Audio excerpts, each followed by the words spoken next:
أهلا بكم مشاهدينا من جديد. ماذا يفعل بنا الفيسبوك هو عنوان كتاب دكتور جمال مختار صاحب الكتاب الشهير الأول الفيسبوك عدو أم صديق.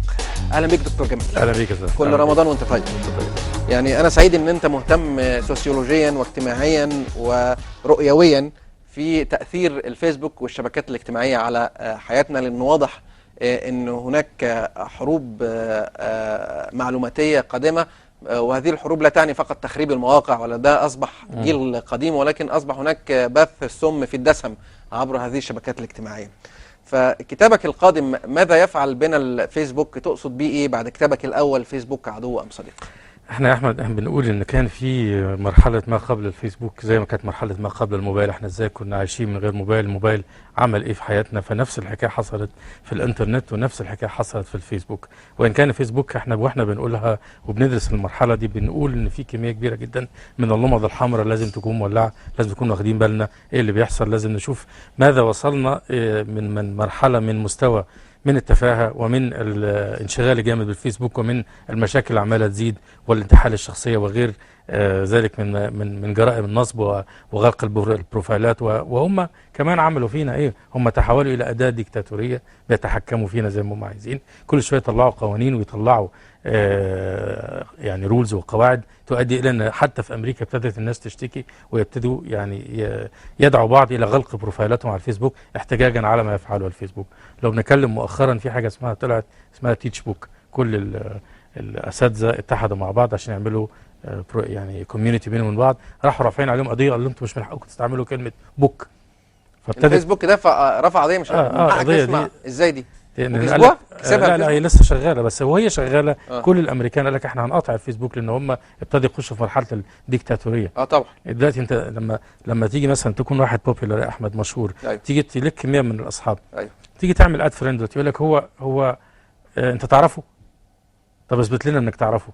يعني ابتدى يخشوا في التدخلات الغير طبيعيه. لما تيجي تبعت كذا جواب لكذا حد من صحابك يطلع لك وانا يقول لك خلي بالك انت عمال تبعت جوابات كتير بنفس الصيغه لاصحابك. يعني ابتدى هو شايفك كنت بتعمل ايه، مونيتورنج، وابتدى يكشف عن وجهه ان هو وانت مالك. ودي ضد حريه الانترنت بالزبط. وده ضد حقوق الانسان على الانترنت. يعني هو يعني ده كده تقييد، بدل ما الفيسبوك يعني كده بدا يعني يتعدى الاهداف اللي هو كان اساسا حابب الناس فيها. ما هي عشان كده ده احد فصول الكتاب، قلنا ديكتاتوريه في بلد الديمقراطيه. انتوا في امريكا بتدعوا الديمقراطيه، وهذا الفيسبوك يعني مليان ديكتاتوريه. دلوقتي ابتدى الموضوع يزيد مره في مره. المفروض ان انا بتعرف على ناس، يعني المفروض ان انا بقابل صحابي القدامى اي نعم، وبتعرف على صحابي اللي انا بعرفهم بدخلهم عندي في البروفايلات، بس انا كمان بتعرف على اصدقاء جدد. ودي كانت النظريه اللي ابتدى بيها. دلوقتي يقول لك لا انت مش من حقك تحط ناس ما تعرفهمش. لو انت مثلا عامل اد ل6 7 وال7 دول ما ردوش بسرعه، يقول لك لا انت كده اتحطت بلاك ليست، واخد بالك. ففي حاجات كتيره قوي حصلت ابتدت يعني تدفعنا دفع ان احنا لازم نرصد النظريه دي والظاهره دي عالميا ونرصدها مصريا من واقع اللي بيحصل. هل تدعو انت شخصيا وانت مهتم بتحليل الشبكات الاجتماعيه لمقاطعه الفيسبوك وعمل شبكه اجتماعيه مصريه او عربيه؟ لا، هو انا ادعو ان كل اللي عايز يقول رايه ويكلم الناس هناك في الاداره عندهم يقول لهم انتوا كده بتشتغلوا مش صح، لان كميه كثيره جدا من الشبكات الاجتماعيه طلعت، وانت عارف طبعا بتاعت البروفيشنال زي لينكد ان وبيبو وغيره وتويتر. فابتدى الناس تتجه لحاجات، وابتدت الناس حتى ترجع تاني لماي سبيس. يعني ابتدى ماي سبيس يبقى اخف ومش تقيل ويحصل فيه رواج. فانا رايي الناس دي يعني برضو دايما اقول المنع دايما مش هو الحل. ابعتوا لهم خليهم يحسوا انكم متضايقين. ما بنقولش المنع، بنقول مقاطعه شعبيه للفيسبوك. مش هينفع تخاطروا، لان احنا اصبحنا دلوقتي بنحاول نضيف صديق شخصيا بيخليك تضيف في اليوم 2 ولا 3، وبعد كده لو انت مش عارف الصديق ده هو بيمنعك. عاوز تبعت رساله بالفعل، لو كررت الرساله يقول لك ادخل كلمه سريه، عملت رساله رابعه كمان ولا 5 يقفل لك البلوك. واسهل حاجه دلوقتي عنده، اسهل حاجه يقفل لك الاكونت، وهو بيقفله لك يقول لك اشتكي، بس انا ما وعدكش ان هرد عليك ان هم 400 مليون واحد. اشتكي مين بالظبط؟ انا الاكونت بتاعي كان عندي 2 اكونت، واحد منهم اتسحب، لما جيت اطلبه تاني لم يعد. اسوأ من ذلك ان واحد ممكن يعمل ريبورت من غير ما هم يراجعوا. يعني انت النهارده بعت لي رساله، رحت انا عامل ريبورت ان الرساله دي مش صح او الاكونت بتاعك ده وهمي، من غير ما يراجع دلوقتي باسهل حاجه عنده يقفل الاكونت. يعني ده وصل لمرحله من الاستكفاء والتنطيط ان هو شايف نفسه دلوقتي او طب احنا ليه ما نعملش شبكه اجتماعيه زي دول كثيره؟ الصين عامله كده، كوريا عامله كده، اسرائيل عامله كده، وعندهم شبكات اجتماعيه وطنيه قوميه بحيث ان هم بيستخدموها في التقييم العام، سواء في الانتخابات، في قياس الراي العام، في السكيورتي. عارفين ان الشبكه دي مصريه عاملاها الجهه الفلانيه، سواء قطاع خاص او قطاع حكومي. لماذا لا نبادر بهذا الموضوع؟ احنا نطلب من جميع المطورين في مصر والعالم العربي والشركات اللي بتمول اعلانات، يعني مش مهمه قوي قد ما اهم بكتير انك تمول حاجات زي كده، ان احنا نعمل شبكه خاصه بينا من كل شركات الاي تي تتحد مع بعض، وكل المطورين يتحدوا مع بعض، وما عندوش وزاره مشكله. الاتصالات المصريه وصندوق التنميه التكنولوجيه والإتيدا، يعني واحنا معاهم. دلوقتي بقى شغل المخابرات ازاي انشر افكار هدامه، ازاي العب في دماغات الناس، ازاي احط اللي انا عايزه، اوقع بين الدول، اعمل فتن. بقت في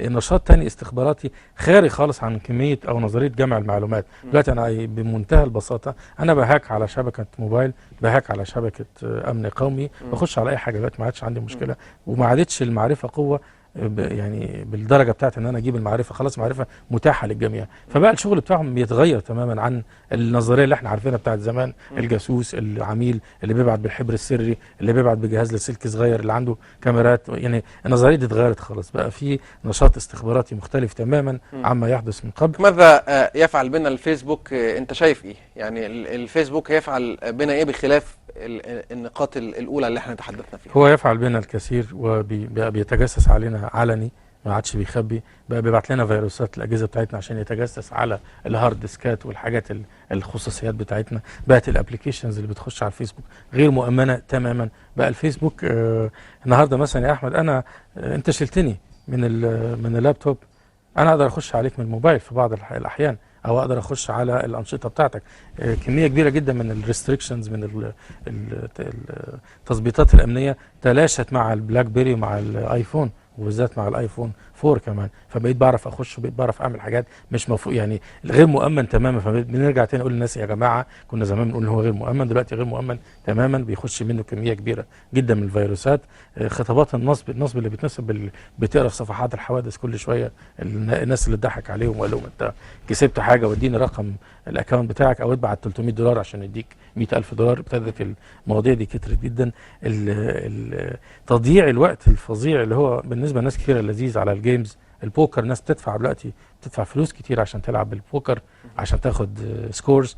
الفارم فيل واليوفيل وغيره، احنا ما بندعيش ان احنا نقفل الحاجات دي، ولكن بنقول الحاجات دي بتاخد وقت كتير جدا من الام المصريه، بتاخد وقت كتير جدا من الطفل المصري. ما ينفعش الطفل المصري يفضل سهران لحد الساعه 7 صباحا، بعد كده يروح مدرسته الساعه 8. او ما ينفعش يفضل سهران ل7 صباحا ويكمل يروح النادي وهو ما بينامش، او ينام ويصحى الساعه 3 4 الظهر. دي حاجات ما تنفعش في بلدنا، دي حاجات اخطاء. ايه هو الوعي المطلوب، الوعي المضاد لهذه الافعال المضاده للفيسبوك؟ دلوقتي في مشاهدين كثر بيشوفونا، في ملايين بيشوفونا، تقول لهم ايه؟ بقول لهم يعني خلوا بالكم من نفسكم، خلوا بالكم من اولادكم. ازاي؟ يعني انت ازاي تخلي بالك من اولادك؟ لازم تتابع ابنك، لازم تتفرج عليه تشوفه بيعمل ايه، لازم تكون متفاعل معاه. ابني عنده 25 او 20 سنه، طبعا يعني هتابع، يعني ممكن اتابع 5 7 سنين 10 سنين، لن اتوقف عن 15 سنه، لن اتوقف عن النصح، لن اتوقف عن الارشاد واتكلم مع الولد. لازم اكون عارف معرفه بالاخطار اللي بتحصل. انت بتقوم بدور كويس قوي في البرنامج بتاعك. احنا على قدنا بنعمل الكتاب اللي عملناه، في اخرين بيعملوا في الراديو وفي الانترنت وكذا. لازم يكون في جماعات، يعني لازم نقول مثلا زي ما في كده هيلب لاين لدار الافتاء وهيلب لاين للطب وغيره، عايزين هيلب لاين للشبكات الاجتماعيه. عايزين زي ما بيكون في المدارس في اخصائي اجتماعي، عايزين يبقى في اخصائي شبكات اجتماعيه. تعالوا يا اولاد اللي في المدرسه، تعالوا يا اولاد اللي في الجامعه دول عندهم 20 21 22، تعالوا نشرح لكم. يبقى يتعمل زي كتيبات، يتحط في الجورنال. هل عملت دراسه لما تم في الخارج في التعامل مع خطوره الفيسبوك في دول زي المانيا، دول محافظه اوروبيه، المانيا، فرنسا، دول على هذه الشاكله؟ يعني هي الاخطار عندهم مختلفه تماما. يعني مش هاجي النهارده اقول لك في واحد بيوقع بين المانيا وانجلترا مثلا، او بيقول لهم بس في خطوره على الطفل الالماني اللي بيتربى بطريقه محافظه، والفرنسي برضه الناس دول محافظين جدا. بالظبط. هم عندهم الوعي كويس قوي. هم عندهم في كل مركز، في كل حي، في دار يعني في جمعيات اهليه بتؤدي هذا الموضوع وبتعلم الاباء كيفيه التعامل مع الاولاد. احنا عندنا يعني كميه كبيره جدا من الجزر المتناثره ما حدش فيهم بيتعاون مع حد. احنا عايزين من الجامع ومن الكنيسه ومن الحي ومن مركز الحزب الوطني من مراكز الشباب اللي موجوده. عايزين دايما في مناقشات وتوجيهات تطلع. عايزين كتيبات صغيره يا احمد تقول خلوا بالكم تتعاملوا ازاي مع حاجه زي كده. طالب الحكومه المصريه بايه للتصدي للهجمات الشبكيه على الانترنت؟ يعني انا اذا كان في وزاره اسمها وزاره التضامن واذا كان في وزاره اسمها وزاره الاتصال وتكنولوجيا المعلومات لازم تبقى اكتر من كده حرصا على الشباب. وزاره الداخليه برضه بصراحه يعني هم عاملين اكتر من اللازم. ده صحيح. يعني انا بتفرج على حاجات كتيره ده صحيح، لكن انت بتطالبهم بيه. انا طبعا اقدر واثمن طبعا الجهود الكبيره الغير مرئيه ليهم، ولكن انت في ضوء ان انت متخصص برضو تحب انك تطالبهم بايه او تتواصل معهم في ايه؟ احنا عايزين يعني نوصف ما هي الجريمه الالكترونيه ونطلع قانون او مجموعه من اللوائح خاصه بالجريمه الالكترونيه. مش كفايه يا دكتور، موقع زي ويكيليكس اللي كنا بنتكلم عليه من شويه لا ينطبق عليه الجريمه الالكترونيه. تاني حاجه زي ما كنا في السبعينات عندنا حاجه برنامج اسمه اعرف عدوك. ايوه، احنا عايزين حاجه اسمها اعرف عدوك. من هو عدوك؟ اي حد بيثير الفتن والشائعات وبيبعت لك فيروسات وبيبعت لك حاجات مش كويسه. هو ده احنا عايزين حاجه تطلع برضه من شاب من الشباب. ما يطلعناش واحد كبير مش عارف حاجه عشان هو بس عارف يوصل للتلفزيون ويقول لك انا اعرف عدوك. احنا عايزين حاجه من الشباب من السن مثلا حاجه و30 يبقى في حاجه اسبوعيه بتقول اعرف عدوك او اعرف الاخطار او افهم بيتك شكله ايه او اتعامل مع اولادك ازاي. ده موضوع مهم جدا، وانا بطالب وزاره الاتصالات المصريه ان هي مزيد من الدعم، غير كافي الى الان، مزيد من الدعم للانتربرينور او المبادرين المصريين اللي عاوزين يعملوا مشاريع على الانترنت عشان دول بيحموا الامن القومي. واحنا بندعو تاني الناس في وزاره الاتصالات تكنولوجيا المعلومات، اسمعوا للشباب، اعملوا ندوات للشباب، مش هتخسروا حاجه لو سمعتوا للشباب. والشباب ده في النهايه هو ده منهم فيهم فاهمين اخطارهم وفاهمين ازاي يتعاملوا مع بعضهم. فانتوا لو اديتوهم فرصه هيبقى في حاجه كويسه جدا جدا جدا في هذا البلد، ويبقى تكون لكم انتوا المبادره والسبق في هذا الموضوع. انت شايف ان وزاره الاتصالات عامله شغل كويس بس التواصل مع الشباب وجيل الشباب غير كافي؟ انا نفسي طبعا ان هم يتواصلوا اكتر مع الشباب طبعا يعني. ونفس الحكايه في جهات الاخرى يعني. تعالوا نعمل ندوه. ما هو شركات بره المحترمه الكبيره جدا بتاعت الانتي فيروس بيتعاملوا مع مين؟ مع الشباب. تعالوا اشرحوا لنا انت وصلتوا لايه. ولما يلاقي واحد منهم نابغ او يلاقي حد منهم عمل حاجه كبيره جدا بيتعامل معاه وبيشتري منه حق ده شركات مالتي ناشونال بتيجي مع الشباب وبتقول لهم اعملوا حملات على البرامج بتاعتنا والبرمجيات ويدوهم جوائز وحاجات زي كده هنا في مصر. ماذا يعني محتاجين وبيجون يعني مش محتاجين الشكليات بتاعت 10 15 واحد خدوا جوائز وسقفنا لهم كل واحد خد لابتوب.